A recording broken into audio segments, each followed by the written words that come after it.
Alors, bienvenue. Aujourd'hui, on va s'attaquer à une question qui a l'air super complexe. Combien vaut vraiment une entreprise? Qu'on soit du côté acheteur ou vendeur, peu importe, ce chiffre, c'est le point de départ. Alors, on va pas tourner autour du pot, on va décortiquer tout ça ensemble. C'est vraiment la question à 1 million d'euros. Avant de signer quoi que ce soit, il faut absolument, et j'insiste absolument, savoir si le prix demandé est juste. Mais alors, comment on fait? Est-ce qu'il y a une espèce de formule magique? Eh bien, la réponse pourrait bien vous surprendre. Et la réponse, c'est non. Il n'y a pas de catalogue de prix pour les entreprises. On peut tout de suite oublier l'idée d'un tableau tout fait, vous savez, basé sur la taille, le secteur ou même le chiffre d'affaires. La réalité, c'est qu'il n'y a pas deux évaluations qui se ressemblent. Jamais. Même pour des boîtes qui ont l'air d'être des jumelles. Chaque cas est vraiment unique. Bon, pour commencer à y voir un peu plus clair, il faut qu'on parle le même langage.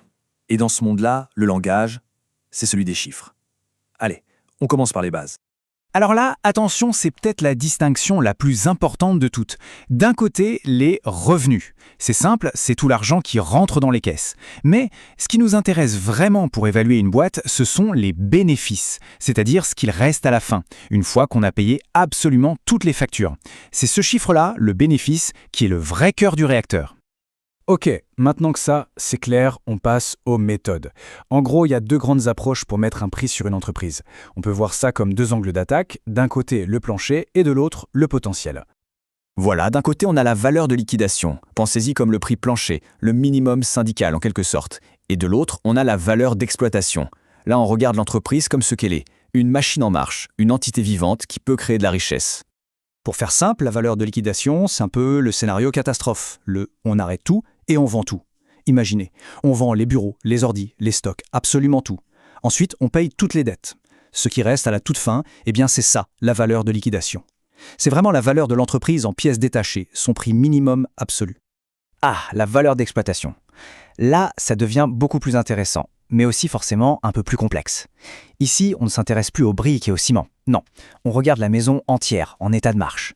On évalue l'entreprise sur sa capacité à continuer de tourner et surtout à générer des bénéfices année après année. Alors, pour évaluer ce fameux potentiel, on ne peut pas juste prendre le bénéfice de l'an dernier et puis voilà, ce serait trop simple. Non, il faut creuser un peu pour trouver ce qu'on appelle le bénéfice normalisé, c'est-à-dire le vrai bénéfice, celui qui est fiable et qui revient régulièrement.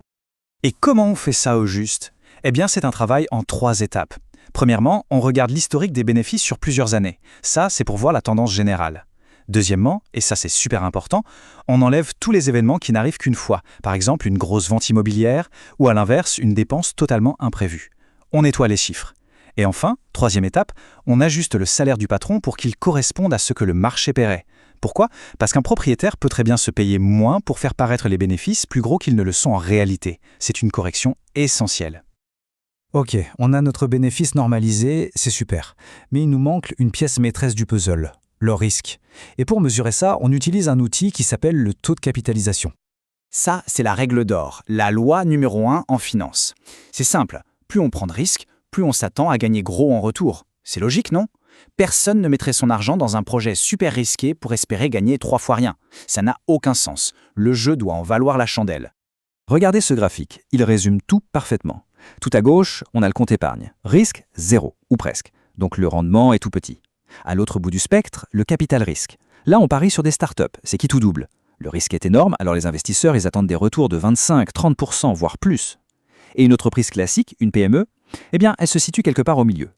Le taux de capitalisation qu'on va choisir, il va simplement refléter où se place notre prix sur cette échelle de risque. Alors, maintenant on a nos 2 pièces du puzzle, le bénéfice normalisé et le niveau de risque. Comment on assemble tout ça? Eh bien, le calcul est en fait assez simple. On prend le bénéfice normalisé et on le divise par le taux de capitalisation qui représente le risque. Petit exemple, disons qu'une entreprise fait 100 000 euros de bénéfices propres et qu'on estime le risque à 20%. Le calcul, c'est 100 000 divisé par 0,20, ce qui nous donne une valeur de 500 000 euros. Voilà, ça nous donne une base de discussion très solide. Mais la technique, elle s'arrête là. Parce qu'au bout du compte, tout revient à une question très personnelle. C'est exactement ça. Combien est-ce que je suis prêt à payer pour cette entreprise, pour qu'elle me rapporte X euros par an? Une fois qu'on a fait tous les calculs du monde, la décision finale, elle n'appartient qu'à une seule personne, celle qui signe le chèque. C'est un arbitrage personnel entre le prix à payer, le revenu espéré et le risque qu'on est prêt à accepter. C'est ça le vrai cœur de la décision. Et on va finir avec le conseil le plus important de tous. Un projet comme ça, c'est passionnant, c'est clair, mais c'est aussi risqué. Alors avant de prendre la moindre décision finale, il est absolument crucial de s'entourer de professionnels. Des experts comptables, des avocats, des conseillers, bref, des gens dont c'est le métier. Ce sont eux qui pourront vérifier les chiffres, poser les bonnes questions et guider les choix. C'est vraiment la clé pour qu'un bon calcul sur le papier se transforme en une excellente affaire dans la vraie vie.